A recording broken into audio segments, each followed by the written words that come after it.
They laughed at her. They called her useless. They crushed her dignity every single day, unaware that the girl they mocked was the invisible force controlling their wealth, their power, even the fate of the world itself. What happens when the nobody they destroyed finally stops hiding? Stay till the end, because this story will shake everything you believe about power, destiny, and revenge. And don't forget to subscribe to this channel for more mind-blowing, emotional miracle stories that turn the impossible into reality.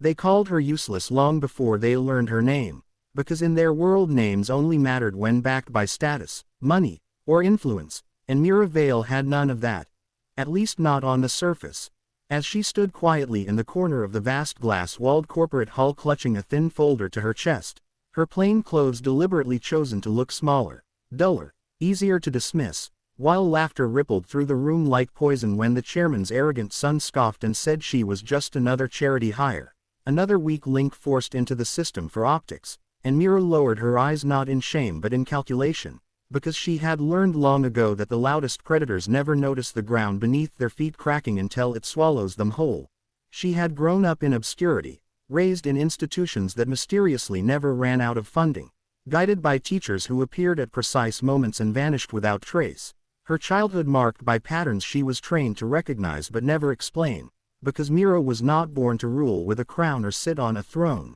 She was engineered to disappear, to observe, to decide, and to execute on a scale so vast that nations mistook it for coincidence, markets mistook it for chance, and wars mistook it for fate, and yet here she was, being mocked by men who believed the earth itself bent to their signatures. The humiliation escalated when her project proposal was torn apart publicly, slides skipped without reading, data laughed off as cute theories, and when the CEO, renowned for crushing people's spirits for sport, asked her if she even understood how the real world worked, Mira finally looked up, her gaze calm, almost gentle, and said softly that the real world worked exactly as designed, which triggered another wave of laughter so loud it drowned out the subtle alerts pinging across global financial systems at that very second, alerts only 3 people on the planet could interpret, all of whom answered to her. The turning point came without fireworks or speeches, just silence, when the screens behind the executives flickered unexpectedly and displayed live market feeds showing sudden collapses and freezes across their own empires,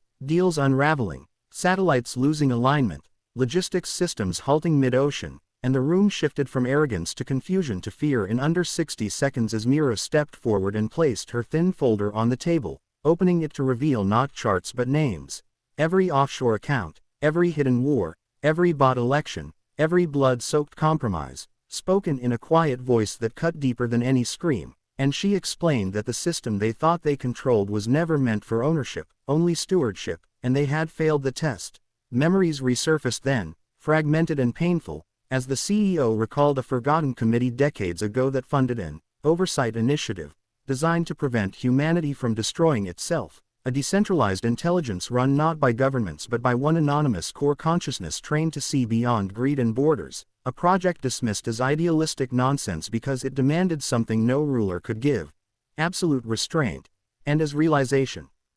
dawned, knees buckled, voices cracked, and the same men who mocked her scrambled to apologize, to negotiate, to beg, but Mira's eyes reflected something far more terrifying than anger: disappointment. Yet the story did not end in cruelty, because beneath the architect of global balance was a girl who still remembered being hungry, being invisible, being told she was nothing, and it was that memory that drove her to offer mercy, not as forgiveness but as consequence, dismantling their power piece by piece, redistributing resources with surgical precision, collapsing monopolies while rebuilding communities, turning weapons budgets into hospitals, turning propaganda machines into education networks, and the world reeled as if waking from a long fever dream, unable to name the force behind the transformation but feeling it everywhere. In cleaner skies, in fairer markets, in borders that suddenly mattered less than lives. The executives who once laughed were reduced to footnotes, their legacies rewritten not by vengeance but by irrelevance, while Mira vanished once more into anonymity, her existence denied by official records, her influence visible only in the quiet miracle of a world that, for the first time, seemed to breathe easier. And somewhere in a modest apartment, a woman the world would never recognize watched the sunrise with tired but peaceful eyes, knowing the greatest power was never being known as the boss who ran the earth, but choosing every day to keep it running at all.